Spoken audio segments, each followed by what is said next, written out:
Hi friends, today we are going to discuss plus 1 chemistry chapter 1, some basic concepts of chemistry. Actually, the first part contains some basics. Since the chapter is some basic concepts of chemistry, these are pure basics in chemistry that we have to understand. So the first is chemistry. We know that chemistry is a branch of science which deals with composition, structure and properties of matter and the changes which matter undergoes. There were different branches of chemistry. There were inorganic chemistry, organic chemistry, physical chemistry, analytical, polymer, biochemistry, medical, industrial, hydrochemistry, electrochemistry, green chemistry, pharmaceutical chemistry, etc. So we can divide the chemistry into certain branches. And first is matter. What is matter? Matter is anything which occupies space and has mass and can be perceived by our senses.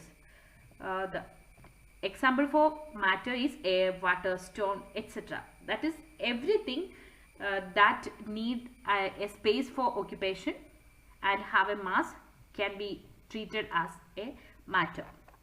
So states of matter are solid state, liquid state, gaseous state, plasma state, Bose-Einstein condensate and fermionic condensate.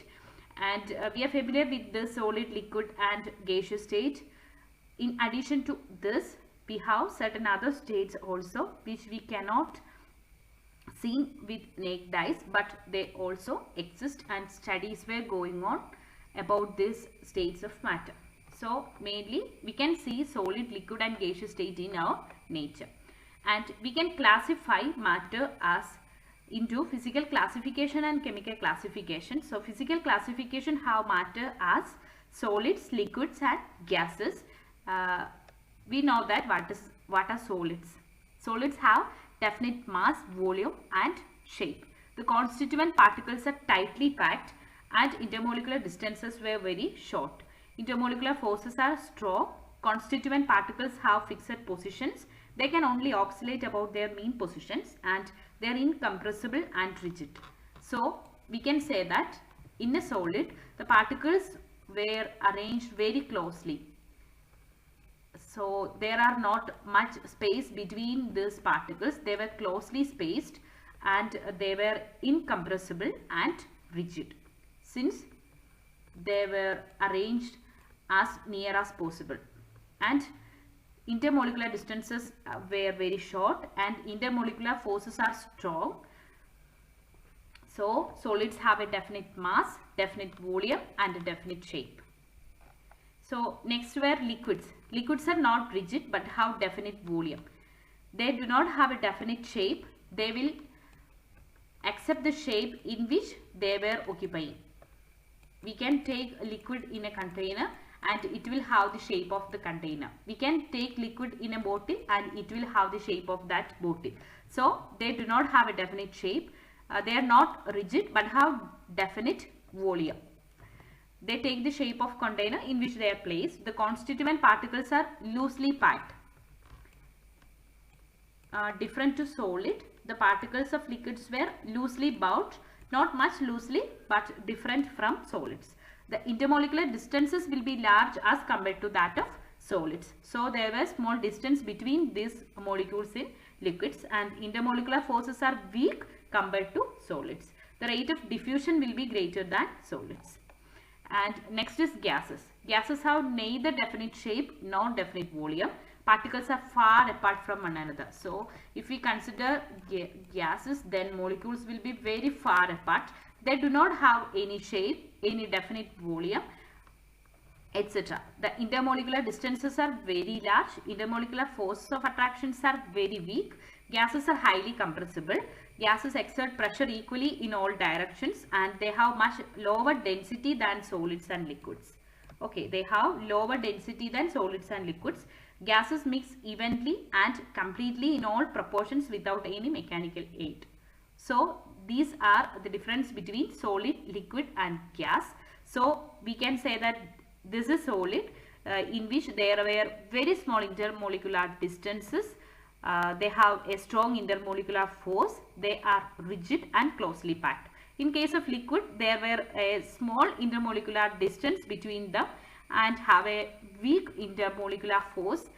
They are not much rigid, but they have a definite volume and they do not have a shape. It accepts the shape of container in which the liquid is taken. And in case of gas, the intermolecular spaces are very large.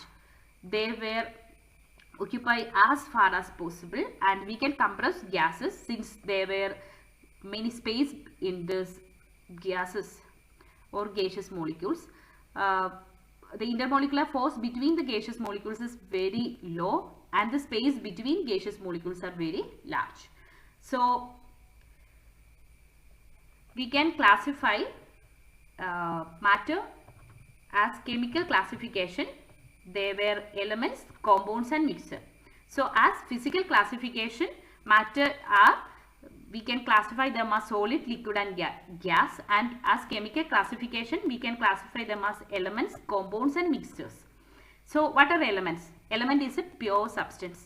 It cannot be broken down into two or more simpler substances by physical and chemical means.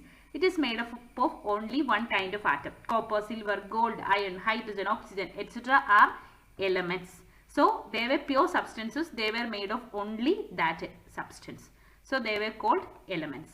Okay, these are all examples of elements. Copper, fluorine, selenium, sodium, calcium, iron, magnesium, zinc, chromium, etc. So what are compounds? Compound is a pure substance and it is made up of two or more elements combined chemically in a fixed proportion. So we can say that water, ammonia, methane, etc. were compounds and these are pure substances also. Okay, water is a pure substance. We cannot separate them physically or chemically because they were combined elements and they were compounds and they were pure substances also. They are combined chemically in fixed proportion. So elements and compounds are pure substances and compounds were formed by combination of these elements. And chemical compounds are water, ammonia, hydrogen peroxide, carbon dioxide, etc. are examples of compounds. And next is mixtures. What is a mixture? Mixture is made up of two or more elements or compounds or both. Mixture can be formed by two or more elements or two or more compounds, or we can prepare a mixture by combining element and compound. Brass is a mixture of copper and zinc. It's an example of a mixture. Bronze is a mixture of copper and tin. So these were the examples of mixtures. So we have gone through the classification of chemical matter by chemically. Okay, so matter can divide into solid, liquid and gas according to physically, and they can classify as elements, compounds and mixture according to chemically. So these were mixtures. Two types of mixtures are there. They are heterogeneous mixture and homogeneous mixture. So what are homogeneous mixture and heterogeneous mixture? In a homogeneous mixture, components completely mix with each other. Its composition is uniform throughout the mixture. Okay. The example is ethanol water mixture, salt solution, sugar solution, etc. If we take a sugar solution which have water and sugar as compounds, then if it is fully dissolved, then we can say that in every part of the solution it is homogeneous or it is same. We can take 1 spoon of solution of sugar solution from the top or from bottom or from slide. Those were same. So we call them as homogeneous. So what will be heterogeneous solution? So this is an example of sugar solution. We will dissolve water and sugar and we get sugar solution. They are homogeneous. So what is heterogeneous mixture? Constituent particles are not uniformly mixed. The properties and composition vary throughout the mixture. Example are gunpowder is a mixture of charcoal, sulfur and nitrate, and muddy water, chalk powder in water, etc. Okay, these were examples of heterogeneous mixture which are not uniform. So this is chalk powder in water, and if we mix chalk powder and water, after sometimes it will become like this. So if we take the mixture from top of the solution, then it will contain more water, and if we take the mixture from the bottom of this container, then it will have more chalk powder. Okay, sand in water is also an example of heterogeneous mixture. So we have gone through elements, compounds and mixtures. Mixtures are classified into two types. They were homogeneous mixture and heterogeneous mixture. Homogeneous mixture is uniform and heterogeneous mixture is not uniform. Okay. So next is properties of matter. There were physical and chemical properties. Properties which can be measured or observed without changing identity or composition of the substance are called physical properties. Examples were color, odor, melting point, boiling point, density, etc. We can see the color directly or we can smell a substance directly. We cannot change or we don't have to change the composition of the substance. So they were called physical properties. Melting point, boiling point, density, etc. were examples of physical properties in which we can measure or observe these identities without changing the identity or the composition of the substance. Next is chemical properties. So chemical properties were properties in which a chemical change occur. And examples are chemical reactions of different substances in which there must be a chemical change and a chemical reaction. So there must be a change in identity or composition of the compound. Okay. Next is mass. Mass of a substance is amount of matter present in it. Mass of substance is constant. SI unit of mass is kilogram. So mass is constant. We have to remember this. Mass is constant. There will be no change in mass at any cost. Okay. Next is weight. So what is the difference between mass and weight? We use both in same terms, right? We use mass and weight in the same context. We say that the mass of the substance is this, and also we use the weight of substance is that. But weight is different from mass. So weight is the force. It is not mass. It is the force exerted by gravity on an object, and weight may vary from one place to another due to change in gravity. So we can say that our substance have one weight in earth and it have a different weight at space and it have different weight at moon. So what is the reason? There will be or there is different gravity in different places, then it will have different weight. So mass will not change depending on the place, but weight will change, and weight is the force exerted by gravity on an object. Next is density. Density of a substance is amount of mass per unit volume, or density is mass by volume. SI unit of density is kilogram per meter cube. So next is temperature. Temperature is degree of hotness of a body. Three common scales are used to measure temperature. They were degree Celsius, degree Fahrenheit and Kelvin. We know that Celsius scale is represented between 0 degree to 100 degree Celsius. Water boils at a temperature of 100 degree and it have a freezing point of 0 degree. Fahrenheit scale is represented between 32 degree to 212 degree Fahrenheit. Fahrenheit scale is related to Celsius scale as Fahrenheit is equal to 9 by 5 degree Celsius plus 32, or degree Celsius is equal to 5 by 9 Fahrenheit minus 32. The Kelvin scale is related to Celsius scale as Kelvin is equal to degree Celsius plus 273.15. So what will be the 1 degree Celsius will be at Kelvin? It is 1 plus 273.15. Okay. So we can find or we can transform Fahrenheit to Kelvin, Kelvin to degree Celsius, etc. Next is accuracy and precision. Accuracy is the agreement of a particular value to the true value of the result. Precision is the closeness of various measurements for the same quantity. We can say that the measurement is accurate. That is, it is very close to the true value, or it is same to the true value. So if we have 23 as a value of an experiment, then 23 or 22.9 is the accurate value, right? But precision is the closeness of various measurements for the same quantity. So if we get 21, 21.5, 21.3, 21.4 in the measurement, then we can say that this is precise because all those values were close to each other, but they are not accurate. If it is accurate, then it will be very close to 23, our original value. So accuracy is agreement of a particular value to the true value of the result, and precision is the closeness of various measurements for the same quantity. So if the true value for a result is 2 gram and a student takes two measurements and report the result as 1.95 and 1.93 gram. These values are precise but are not accurate because these two were close values. So we can say that these values are precise but these are not accurate values because our true value is 2 gram. So this is example of accuracy and precision. Next is significant figures. Significant figures are meaningful digits which are known with certainty. So how we can determine how many significant figures are there? All non-zero digits are significant, 1, 2, 3, 4, 5, etc. All those were significant figures. So 235 has 3 significant figures. Zeros to the left of the first non-zero digit are not significant. That is 0.002 has only one significant figure and that is 2 because the zeros were left to the true value. Zeros between non-zero digits are significant. 3.02 has 3 significant figures. Zeros to the right of the decimal point are significant. 2.00 has 3 significant figures. Okay, so these are the rules for determining the number of significant figures. Next is laws of chemical combination. Actually, these portions were the very basics of the chemistry.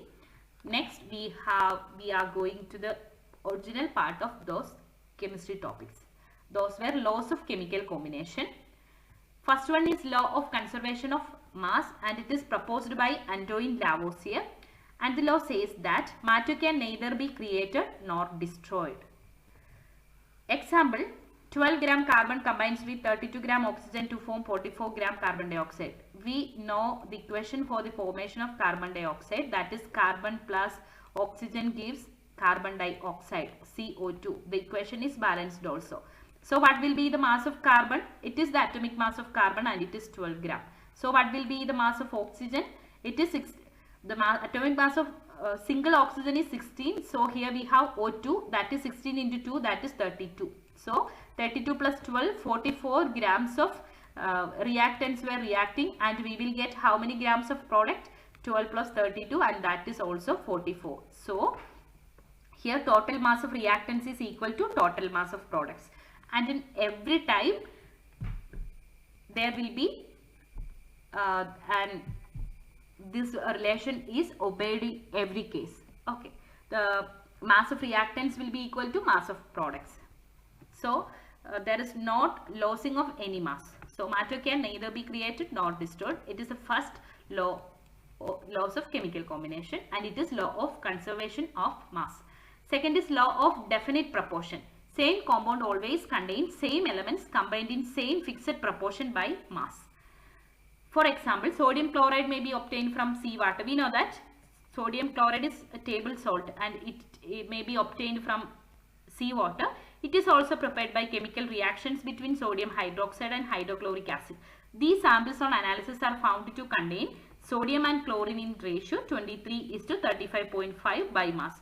That is, same compound always contains same elements combined in same fixed proportion by mass. Okay, and we know that we have carbon dioxide. It can be formed in products of respiration as the burning of fuel, and in nature in different ways the carbon dioxide is formed. And is the carbon dioxide formed in each case is different in their masses? No. Carbon have a 12 gram of carbon and 32 gram of oxygen in carbon dioxide.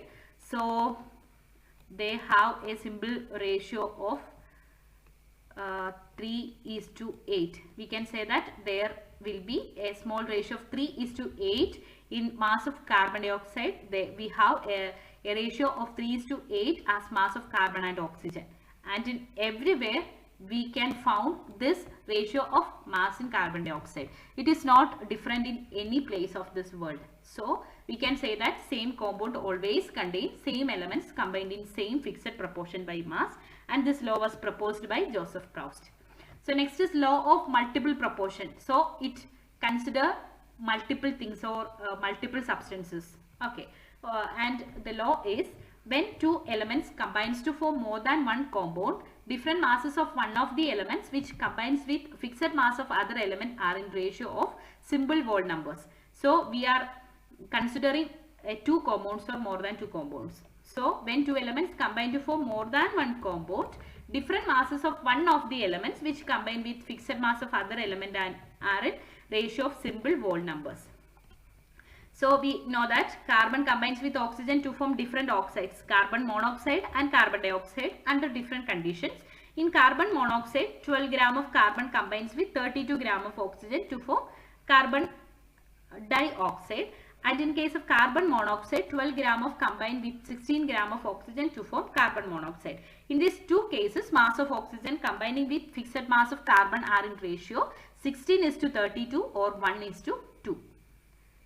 Okay, so we can say that carbon and oxygen can combine to form carbon monoxide and carbon dioxide. Masses of carbon are same and it is 12 in both the cases. And what about the oxygen? Oxygen have mass of 16 in this case and 32 in this case. Okay, so 16:32 is 1:2. So masses of carbon monoxide, masses of oxygen in carbon monoxide and carbon dioxide have a simple ratio 1:2. Okay, so this is law of multiple proportion. It says about two or more compounds. So if you have any questions relating to different elements and masses of their these elements, then you can choose law of multiple proportion. Another example is water and hydrogen peroxide, H2O and H2O2. Here the masses of oxygen is mass of hydrogen is fixed. Okay, 2 is in both the cases. And what about the masses of oxygen? 2 is fixed in this case. Mass of oxygen in water is 16 since it have only one oxygen, and mass of oxygen in hydrogen peroxide is 32, so it have a ratio of 1:2. So we can say that if there is anything that have more than one compound, then fixed mass of one compound combining with non-fixed mass of other compound are there in a fixed ratio. Okay, and that is law of multiple proportion, which is proposed by John Dalton. And next is Gay-Lussac's law, and it is about gaseous volumes. When gases combine to form gaseous products, a simple ratio exists between the volumes of reactants and products at constant temperature and pressure. So when gases combine to form gaseous product, a simple ratio is existing between the reactants, between the volumes of reactants and products. So this is an example. When hydrogen and chlorine combine to form hydrogen chloride, a simple ratio by volumes exists between the gases H2, Cl2 and HCl at constant temperature and pressure. Okay, and this is called Gay-Lussac's law. For example, we can say that hydrogen and oxygen combining to form water.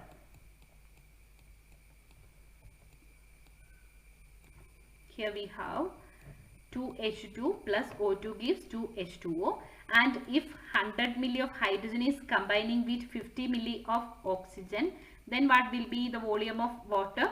It will be 100 milli. So there is always a ratio of reactants and products. That is Gay-Lussac's law. So the ratio exists between the volumes of reactants and products. So next is Avogadro's law. Equal volume of all gases under the same conditions of temperature and pressure contains the same number of molecules. That is called Avogadro law. Equal volumes of all gases under same conditions of temperature and pressure contains same number of molecules. So if there is a 10 liter of hydrogen, oxygen, nitrogen, etc., then they will have same number of molecules. That is Avogadro's law. And it will be more clear when you study the mole concept and all. So this is the 5 laws. Law of conservation of mass, law of definite proportion, law of multiple proportion, Gay-Lussac's law of gaseous volumes, and Avogadro law. There are 5 laws of chemical combination. And we can discuss the other topics in the next video. Hope you understood the topics. If you understood, please like, comment and subscribe.